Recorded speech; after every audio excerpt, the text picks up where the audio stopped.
let's talk about appropriate phone use. There was a study that came out recently about this, particularly around what age to let your kids use the phone. And it was quite interesting, all things considered. And it's not really the study that I want to talk about per se, but more just cell phone use in general. There needs to be more research, all things considered. But let me type this in real quick. You think I would have prepped this more before the video, but why? No, because it's more responsible. But it's been a debate for a while, and I don't think most rational people think children should be having phones. Let's see. Yeah, so this study showed that kids who own a phone, smartphone specifically, before age 12 were more likely to face sleep issues, weight gain, and higher levels of anxiety or depression by their earlier teens. Let me be very clear. As someone who is a mental health specialist when it comes to child development and working with kids, I have never once recommended someone get their kid a smartphone before the age of 16. That's my personal opinion, is keep that out of their hands until 16 or later. And I know some people hear that and think it's absolutely crazy, but it's not. There's really just no reason to have it. And usually the two biggest reasons I hear from parents as to why their kids should have a smartphone, which is wild to me to argue for that. But it's, I need to be able to get in touch with them. They don't need a smartphone for that. You as an adult don't need a smartphone for that. You can have a flip phone. I get wanting to be able to get in touch with your kids, but for the entirety of human existence, that wasn't a thing until smartphones came out in 2007. So, I'm not that old and I remember it. So we've existed just fine without. Now, it offers a lot of privileges. You can give that argument with a lot of technology. So I'm not arguing that somehow smartphones are bad because we can live without them. No, they can be very useful. But the argument of I need to be able to contact my kid, one, not always. And also that means they just have permission to be away from you more, which isn't inherently useful at younger ages. But also regular flip phones. Fireflies used to be really common. Those phones that you could program like 5 phone numbers in. Your kids just don't need to be able to have access to a ton of contacts or a ton of just screen time. And the second argument I hear a lot is, well, they won't be in the loop on everything going on with their friends. To which I say, who cares? Oh my gosh, is that an awful argument? Adults don't need to be in the loop. You don't need to know what's going on in your friend's life because of what they're posting online. You know what's going on because you spend time with them and you talk with them. A big shift for me that I've had in really each consecutive year of adulthood is most of my time hanging out with friends one-on-one is just talking. And in the past, that would have sounded boring. I'm like, well, you play a video game or do an activity. I was never a big partier, but people would talk about that a lot. But a lot of my hanging out with friends now are conversations, or you're at get-togethers, and maybe there's food, but you're just spending time. And it seems like there's nothing happening except interaction, and that's some of the healthiest interactions I've ever had now. Isn't that interesting? And I still enjoy anytime I can harass a friend to go to the gym with me or do a workout with me. I love doing that too, and I'll still hop online to play games with a couple friends and some siblings and stuff like that. But for the most part, it's just hanging out, having conversations. That's how you learn what's going on in people's lives, is by talking to them.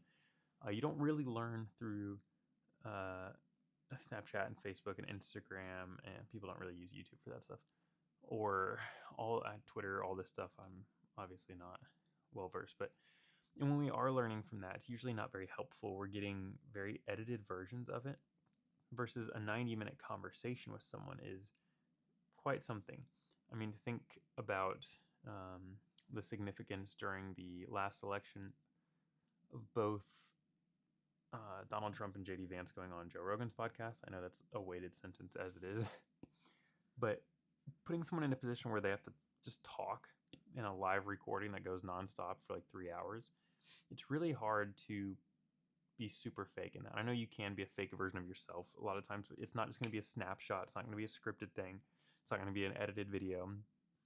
It's unfiltered, and people can be fake and unfiltered in that sense, but it's harder to create a false persona because people can just ask you questions and put you on the spot, and that's what a lot of friendship is. So this article shows negative side effects for kids who have smartphones under the age of 12. I recommend 16, and it always kind of breaks my heart when I see little kids walking around with iPads and smartphones. If you're a parent and you're listening to this and you do that, just know that you are destroying their brain. There's not really any positive side effects of that. Even the parents who are having their kids watch like cartoons and TV shows that are educational, most of that's not helpful, especially before like age 3. They don't need screens. You don't want to teach kids that they get satisfaction from life through a screen. If you want to teach them lessons, you need to teach the lessons. Don't put them in front of a TV, or put them around people who teach the lessons. Don't put them in front of a TV. An educational game, play a real game with them. Don't get them sucked into a screen. Don't teach them that satisfaction and growth in life comes from a screen. We're in for a really rough couple decades if we keep reinforcing this hyper screen use. And it's beyond me why so many parents are adamant about letting screens parent their children, and then they panic when they can't parent their kid. Just because you're not the parent. Everything going on in this virtual world is. And also what's interesting is parents are often, to me, in my experience, surprised at how easy it is to break their kids from screen habits. Now, you might listen to this and be like, oh, my kid's throwing a fit. Yeah, there are kids that freak out, but it's usually easier than people think. There's going to be a hurdle because you're breaking a addiction for a lot of them, and that hurts a lot. It'll physically hurt actually too, especially if they are addicted to it. There's this reliance on the screen. But a lot of these kids are really, they don't have words for it, but like kids who say awful things to their parents a lot of times what they're actually craving is parent connection. Why is it coming out as awful? It's because they're just feeling pain and they're sending that out. So yeah, we do cast harm sometimes at the things that we need because we know we need them. It feels counterintuitive, but developing brain, kids can't make a lot of strong decisions on their own. This is why we don't support kids making life-changing decisions as children. It's not wise or healthy. And we actually probably have the cutoff age too young. Actually, 18 is probably too young for smoking in some places, but it's too young for a tattoo, and I think it's too young for a lot of life-changing surgeries that are just personal preference. It's a lot of like transition care and a lot of like plastic surgery and these types of things. It's really young. 18 is really young to make those decisions for a developing brain. 18 is really young to be introducing, or even 21 is really young to be introducing substances of any kind.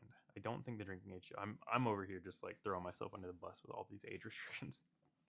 This is all brain science based. Should people have autonomy to make decisions? Sure. But I'm letting you know, a lot of these decisions, regardless of if you're an adult and you can make them, does not make them wise, healthy, or good for your life. So, but for adults, yeah, I mean, I struggle with phone use too. That's still a battle that I go through phases on in terms of usage. And so I do anticipate kids will have an interesting workforce with the current generation that has lived entirely with phones and does not remember a time where they couldn't access an iPad or a screen 24/7 or have it in their pocket 24/7. So if you're a parent and you're listening to this, get your kids off screens immediately. And whatever you're doing, you probably need to do more. Some of the healthiest kids I've seen are kids where there's not a TV put up anywhere in the house, believe it or not. A TV. We're not even talking about devices. I have a lot of families that I know that their TV is in a storage closet and they roll it out on special occasions. We don't just spend time in front of the TV. So, might sound extreme, but really the question you have to ask yourself is, what kind of life do you want? And there's always a trade and there's always a sacrifice. So, but most people are happier with less screen time. I know very few people that report back, my life just got so much more joyful when I spent more time on social media and watching the news and playing video games and watching TV. Most people I talk to don't say their life gets better when they increase those things. Not to say there's not a healthy amount of them, but most people don't report an overall positive increase in life with an increase of those things. So, something to think about. What's your thoughts on screen usage with kids, smartphone ownership, overall screen time for adults and families? I want to hear it. I think I said some stuff that might spark opinions for people listening, but I'm very curious as to other people's thoughts. So, yeah, I'm all ears. See y'all next Monday.